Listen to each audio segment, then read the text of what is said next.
Let's talk about a time when the fate of the entire free world didn't depend on a grand army marching across a continent, but on a few thin, vulnerable lines stretching across the vast, freezing waters of the North Atlantic. Many of us remember that the real battlefield wasn't in Europe during the war's early years. It was 300 feet beneath the waves, where a terror known only as the U-boat reigned supreme. The very lifelines of Britain, the convoys carrying food, fuel, and the weapons of war, were being strangled by a brilliant but ruthless German admiral named Karl Dönitz. Dönitz's strategy was simple but devastatingly effective: the Wolfpack. His submarines, or U-boats, operated not alone but in coordinated packs converging on Allied convoys that were often too thin and too slow to defend themselves.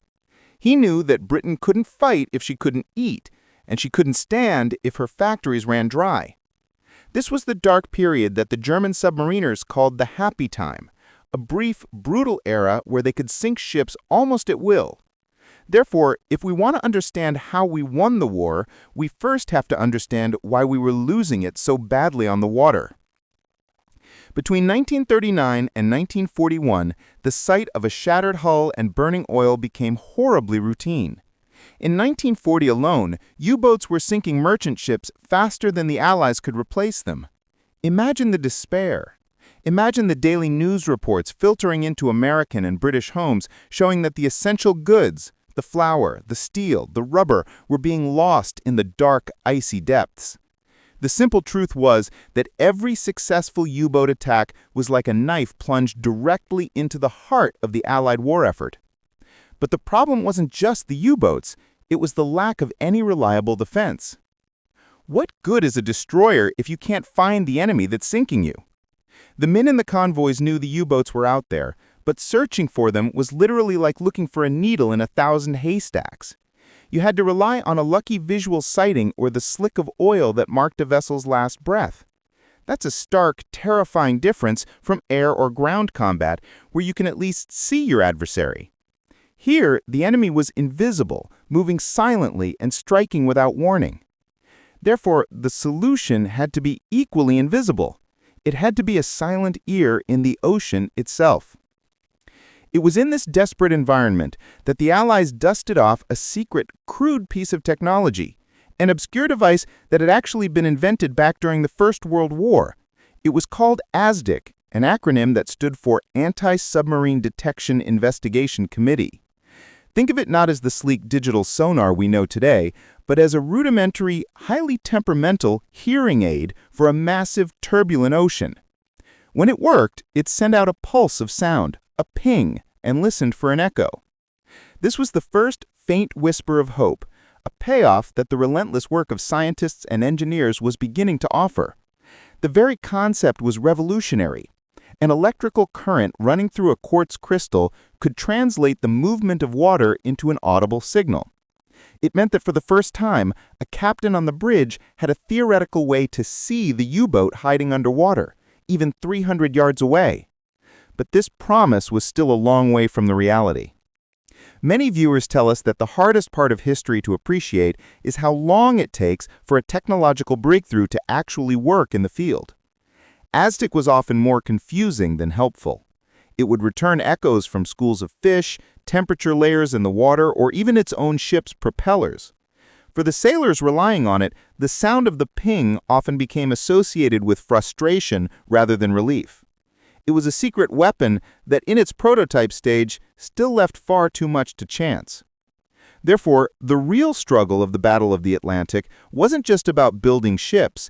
It was about transforming this fussy, unreliable invention into a dependable sinker, the one device that could truly counter Dönitz's strategic brilliance. We had the U-boat in a terrifying dance, and the next steps involved figuring out not just how to hear the echo, but how to interpret its location, its speed, and its intent. This transition from a mere prototype to a war-winning weapon is one of the most compelling stories of the war. It's a story of perseverance, of technicians huddled over schematic diagrams, of sailors risking their lives in freezing convoys, and captains learning to trust a piece of equipment that was still half theory, half hope. They had to learn its quirks, adapt their tactics to its limitations, and most importantly, never lose faith in that faint metallic echo. If you're interested in the details of that transformation, from the ASDIC's French origins to the later innovations like Hedgehog that finally gave the Allies the upper hand, you'll want to keep following this series. We believe the sacrifice and ingenuity of these men and women deserve to be fully understood because their success is what gave the rest of the Allied forces the time and resources they needed to win. That's why we're going deep on the details, starting with the very first attempts to harness the science of sound. The success of the U-boat in the early years of the war wasn't a failure of courage, it was a failure of physics. The convoy captains desperately needed eyes beneath the surface, but the only scientific ideas available were decades old and rooted in desperation. Therefore, if we want to understand how the Allies finally fought back, we have to travel back to the First World War, because that's where the secret that would eventually sink the Wolfpacks was born. What was the initial, almost fatal flaw in the early attempts to see underwater? The very first experiments during the Great War relied on simple hydrophones, basically underwater microphones. The technology was passive, meaning it could only listen for sounds already being made, like a U-boat's engines. This was hardly effective. But in a small French laboratory, two men were on the verge of tapping into a new dimension of energy: sound transmission. It was French physicist Paul Langevin and Russian engineer Konstantin Chelyosky who made the critical breakthrough.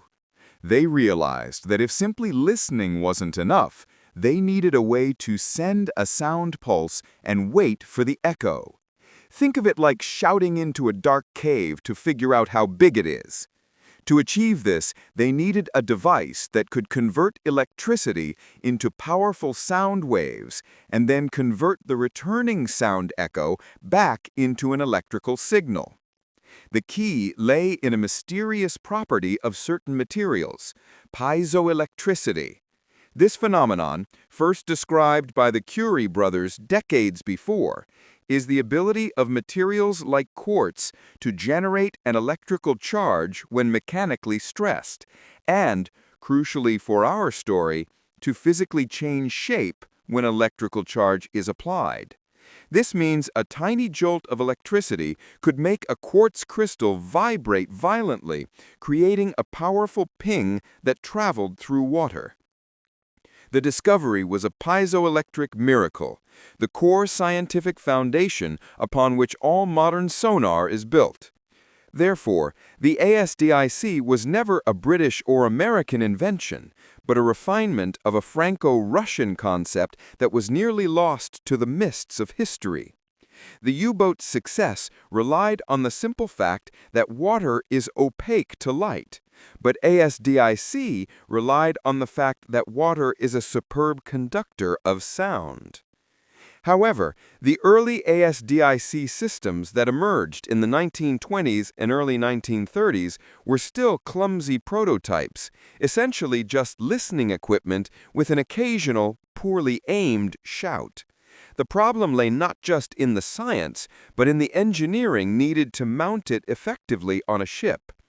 The first operational British sets were designated by numbers that sound like something out of a forgotten manual, like the Type 112 or the Type 121. These early sets were designed to sit within a protective dome beneath the ship's hull. The dome prevented the ship's own motion and noise from fouling the sound waves, but the equipment was large, heavy, and limited. Therefore, the early interwar years were an era of frustrating trial and error, where the naval engineers sought to increase the range and accuracy of the device. Do you know what historic disaster provided the macabre inspiration for the first viable sonar systems? Many of us forget that the urgency behind early acoustic detection wasn't just submarines, it was icebergs. Following the sinking of the Titanic in 1912, there was a brief, public clamor for technology that could detect large underwater objects. This early civilian research, sadly, was soon absorbed and classified by the Admiralty as the threat of submarine warfare returned. But as World War II began, The Allied navies were not working with the same equipment. The ASDIC of the Royal Navy and the sonar of the U.S. Navy were built on the same piezoelectric principle, yet they relied on two fundamentally different materials for their transducers. The British stake was placed firmly on quartz. The quartz transducer used by the British was mechanically complex and required careful cutting and mounting of the natural crystal, but it provided excellent fidelity and precision. The primary British sets going into the war, like the improved Type 123, relied on this proven, though delicate, technology. However, the Americans pursued a more rugged solution, the nickel transducer. The U.S. Navy leveraged the magnetostrictive properties of nickel, which means the metal changes size when subjected to a magnetic field. This allowed the Americans to create a more robust, easily manufactured transducer that could withstand the shocks of wartime service. This was the core difference between the two systems: quartz in Britain, nickel in the U.S. Each choice reflected a national bias, the British valuing scientific precision, the Americans prioritizing rugged durability and mass production. Therefore, when these navies converged to fight the Wolfpacks, they brought slightly different acoustic capabilities to the fight. They both relied on the same principle: a ping of sound moving through the water at roughly 4,800 feet per second in search of a hard metallic target. The delay in the returning echo, timed perfectly by the operator, could then be converted into a range. It was an astonishing feat of electrical engineering and acoustics. But there was a grim shared irony in the face of the Wolfpack threat. Both systems were largely blind to the U-boat's most cunning tactics. They could find a submarine that was running deep and straight, but what happened when the U-boat surfaced at night or dived beneath a layer of warm water?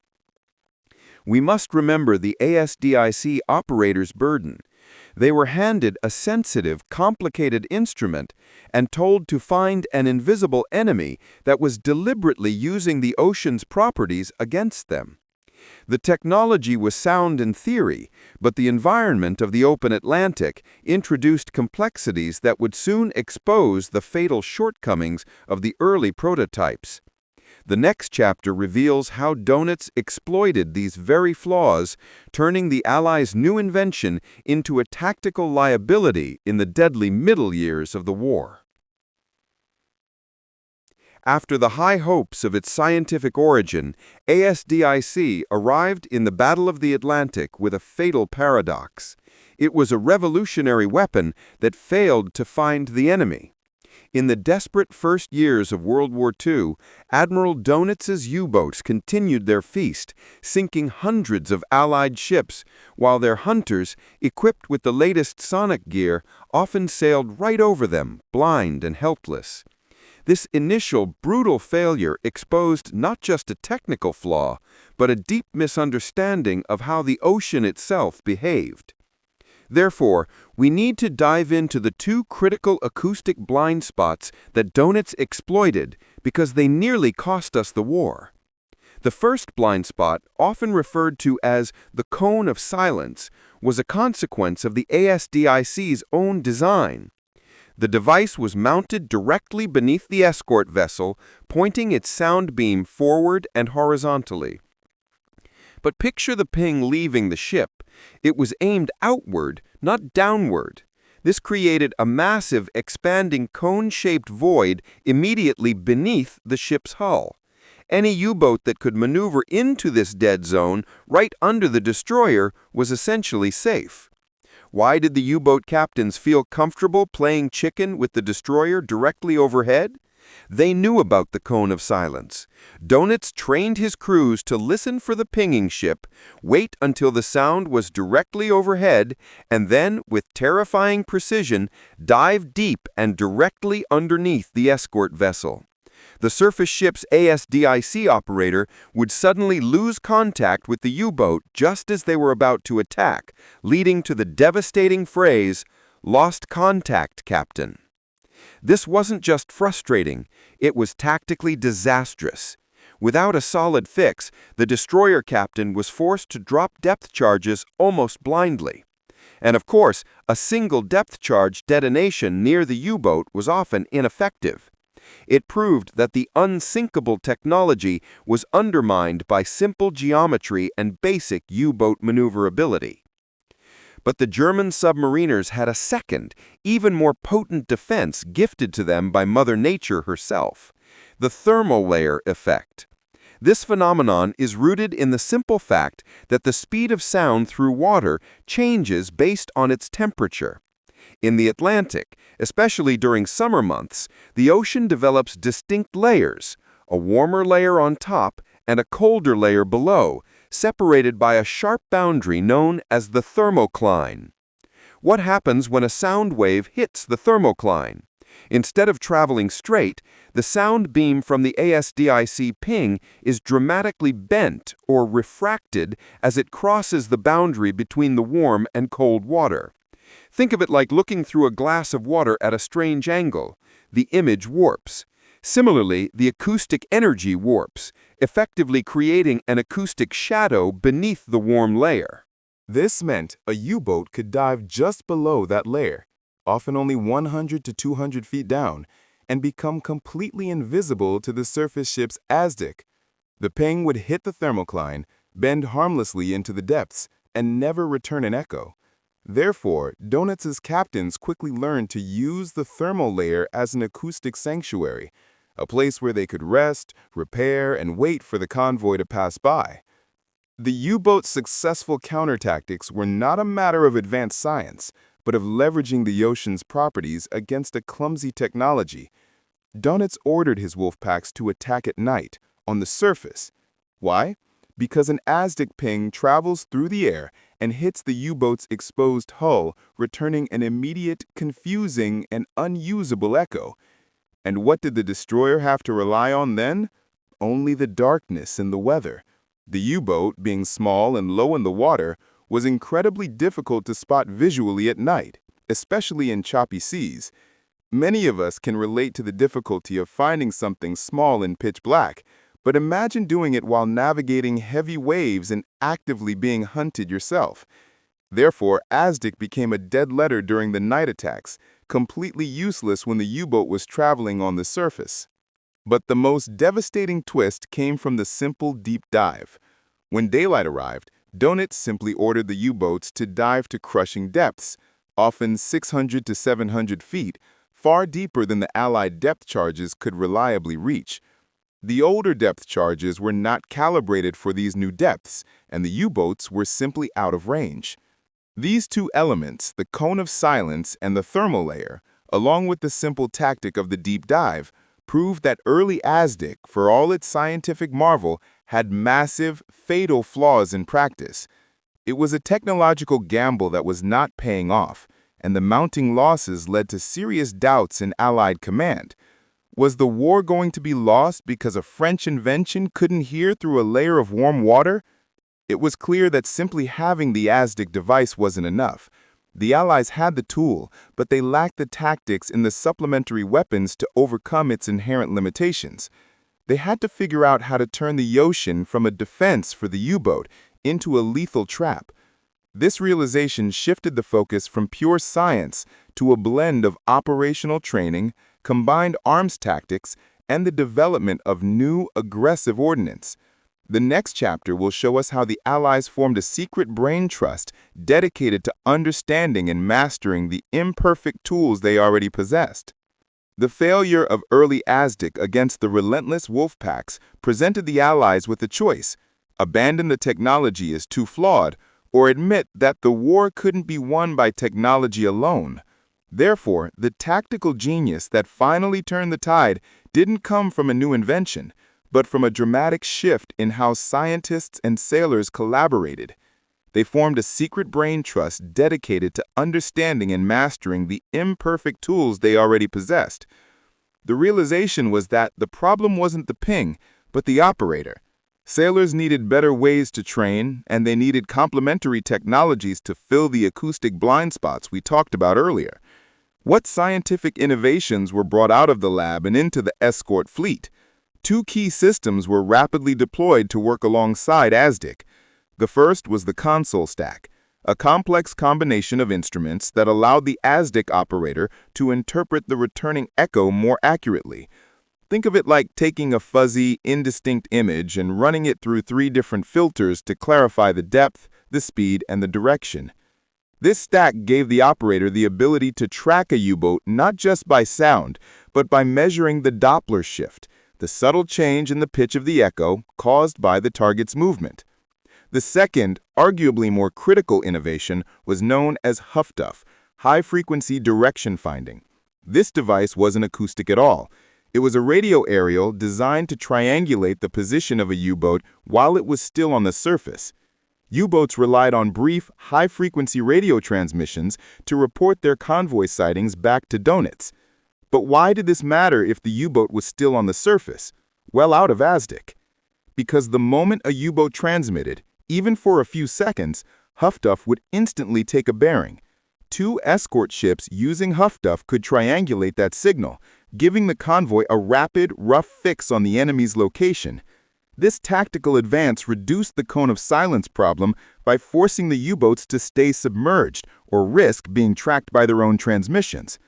Therefore, ASDIC became a dead letter during the night attacks, completely useless when the U-boat was traveling on the surface. However, hardware wasn't the only answer. The biggest operational change was the introduction of the escort carrier. These small, quickly built aircraft carriers, often built on merchant hulls, provided air cover far out into the Atlantic beyond the range of land-based planes.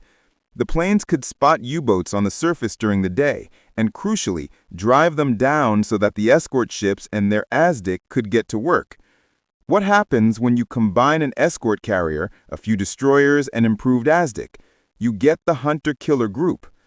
These were highly trained, aggressive naval units operating independent of the convoy they were protecting, whose sole mission was to hunt down and destroy U-boats. This was a radical departure from earlier doctrine, which tied destroyers directly to the merchant ships. The real breakthrough came not from a single invention, but from the tactical innovation of using ASDIC in coordinated groups. An echo from a U-boat would quickly be relayed across the entire hunter-killer group. As one destroyer lost contact over the cone of silence, a second destroyer, sailing 1,000 yards away, would already have a clean acoustic fix and be ready to launch. This shared acoustic intelligence eliminated the single-ship flaw that Doenitz had so ruthlessly exploited. This tactical pivot was the first evidence of the ASW turning point. Suddenly, the lost contact captain moment, which used to mean survival for the U-boat, now meant 2 more pings were closing in from the flank. This strategy required endless grinding training, rehearsing the intricate maneuvers needed to keep a U-boat boxed in under sound detection. But training was difficult because it relied on simulating a silent, invisible enemy. How do you effectively train an ASDIC operator to distinguish a school of herring from a 1,000-ton U-boat? The answer lay in the relentless repetition of real-world scenarios, using specially adapted practice targets that mimicked the acoustic signature of a submerged U-boat. These men learned to interpret the nuanced shifts in the returning echo, relying as much on instinct and experience as on the dials in front of them. Therefore, by late 1942 and early 1943, the tide was truly beginning to turn. The combination of HFDUF driving the U-boats underwater, escort carriers preventing them from resting on the surface, and hunter-killer groups using coordinated ASDIC to exploit their mistakes finally made the Atlantic a deadly place for the Wolfpacks. If you're finding this deep dive into naval strategy and technology engaging, you might enjoy more of our historical breakdowns. Consider subscribing. It's the best way to support our independent work and ensures you never miss a chapter of history that truly mattered. Because the story isn't over yet.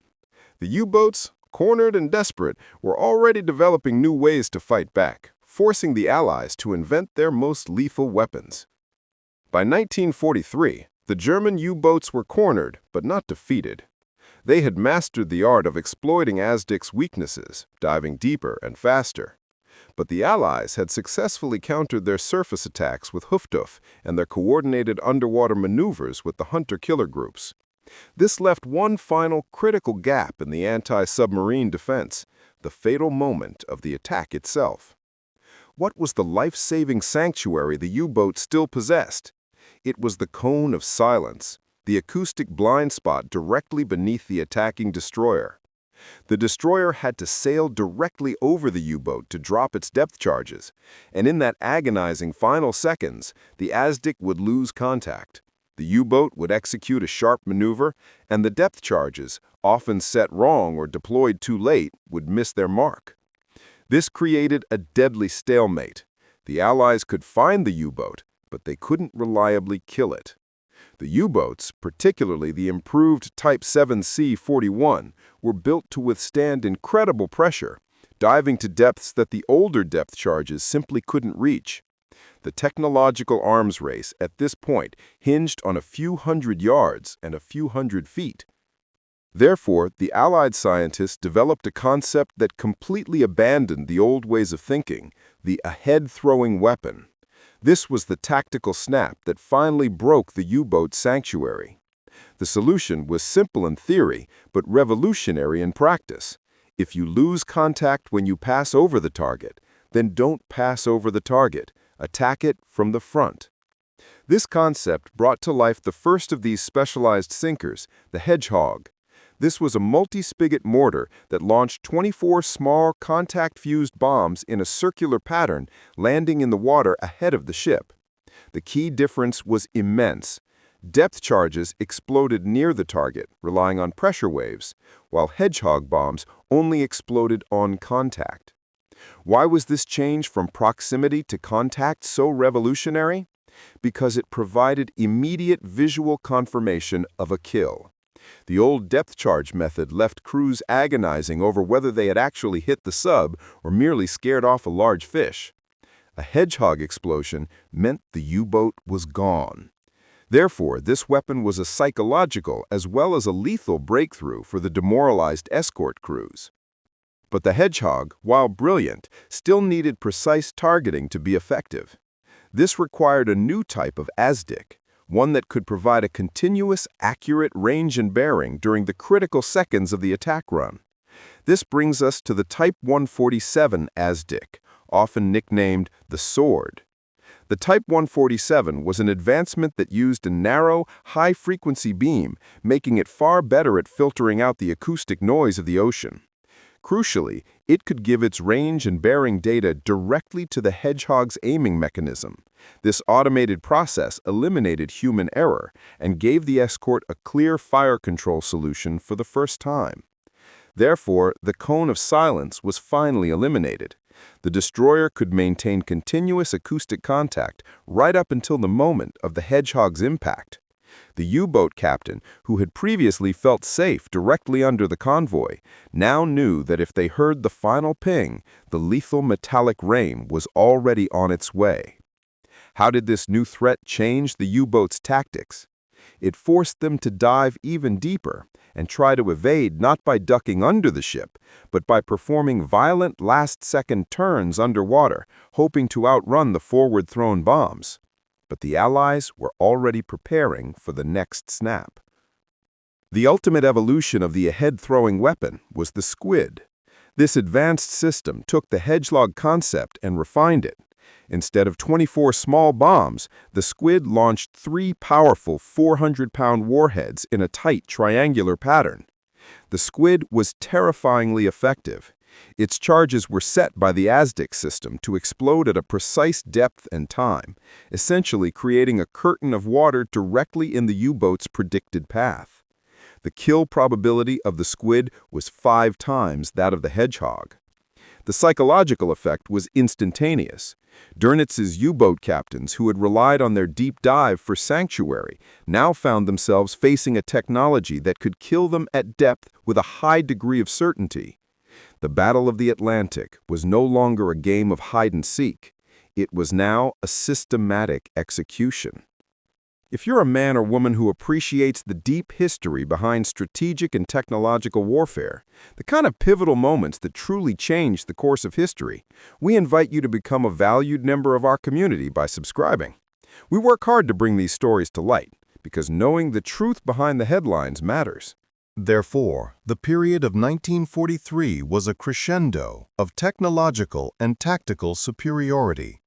The combination of Type 14 ASDIC providing the eyes and Hedgehog and Squid providing the claws permanently shifted the balance of power.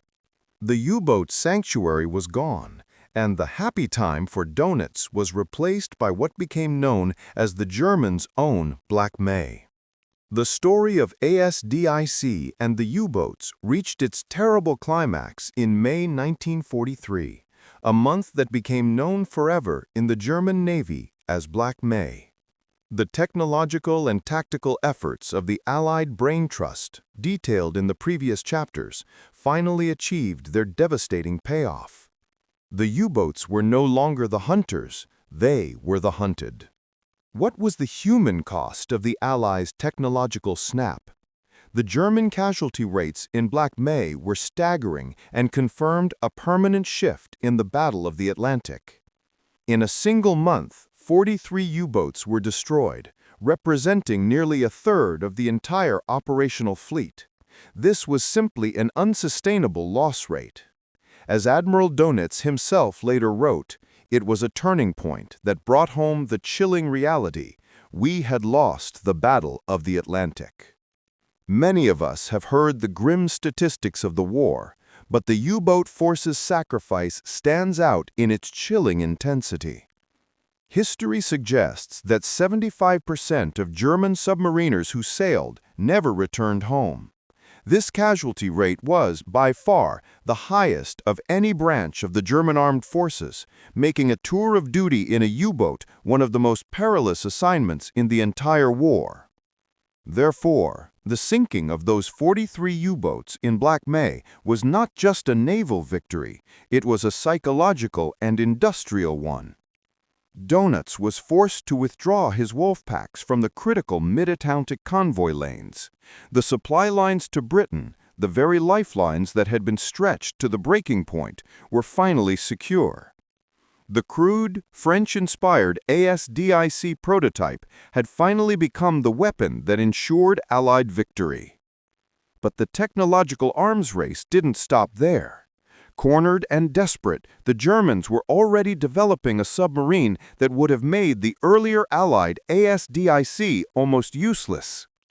This brings us to the Type 21 Elektroboot, the final quiet echo of Dönitz's strategic vision. What was the game-changer that the Germans finally perfected? Silence. The Type 21 was a revolutionary submarine designed for high underwater speed and a long submerged endurance thanks to its radically improved battery power. It was the first true submarine, spending most of its time beneath the waves rather than on the surface like its predecessors. This stealth gave it a tactical advantage that ASDIC was not prepared to handle. The U-boat had finally out-teched the ASDIC. The success of the Allied system relied entirely on active sonar, sending out a loud ping and listening for the return. The Type 21, however, was designed to avoid making noise and relied heavily on its own advanced passive sonar. This passive system was known by its code name, Balcon. Imagine a microphone that could pick up the faintest sound of an enemy ship's propeller at an incredible range, all without giving away its own position. This made the Type 21 the ultimate acoustic hunter. Therefore, if the Type 21 had arrived 2 years earlier, Black May might have been Black May for the Allies. It could run submerged at 17 knots, faster than most Allied escorts could run on the surface in rough weather, and it could listen to everything. But here's the twist of fate that changed history. The Type 21 came too late. By the time the first Type 21 boats were operational, the Allies' technological superiority and massive industrial capacity were already crushing the German war effort. Only a handful of these advanced boats ever saw combat, and they achieved no significant sinkings. The technological victory won by the ASDIC and Hedgehog had already secured the Atlantic. It's a perfect historical irony. The moment the U-boat finally achieved the ultimate acoustic advantage, the war was already decided by the very submarines it was meant to replace.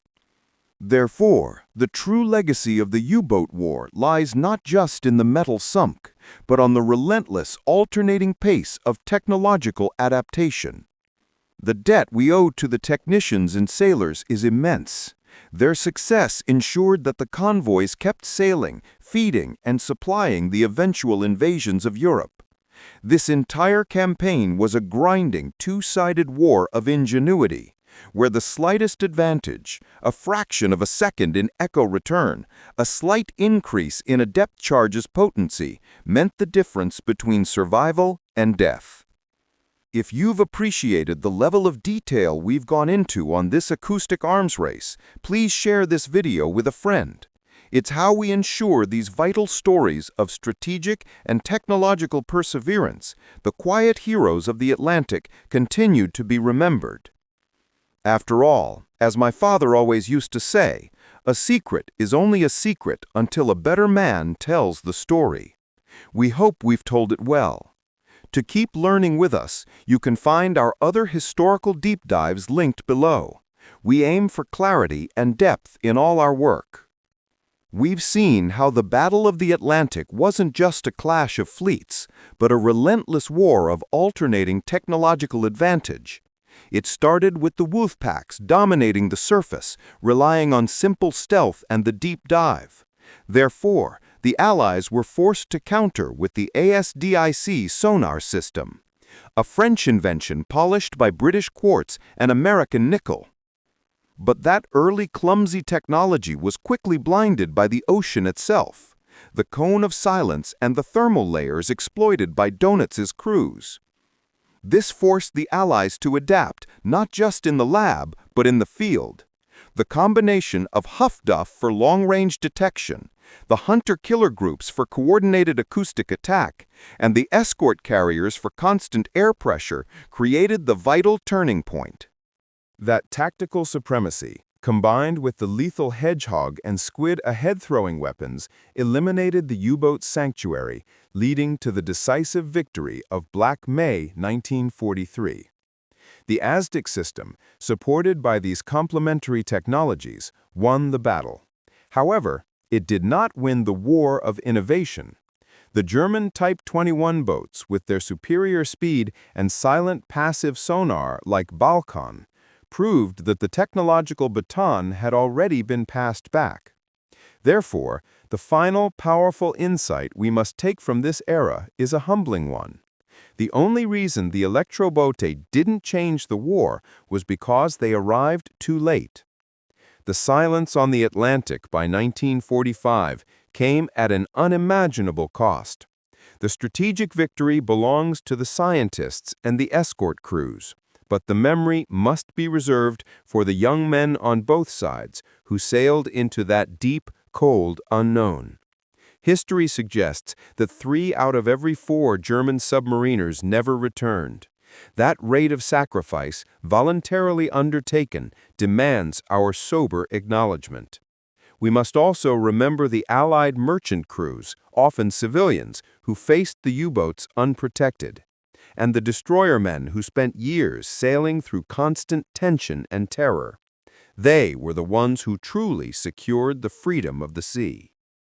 If you found this historical deep dive valuable and you appreciate knowing the detailed stories behind the pivotal moments of our past, we'd like to encourage you to connect with us. Pressing that subscribe button is a simple way to let us know these stories matter to you. Because understanding history shouldn't feel like hard work. We aim to make these complex strategic narratives clear and accessible. If you want to know more about the technological breakthroughs that followed the war, say yes in comments. It's the easiest way to keep learning.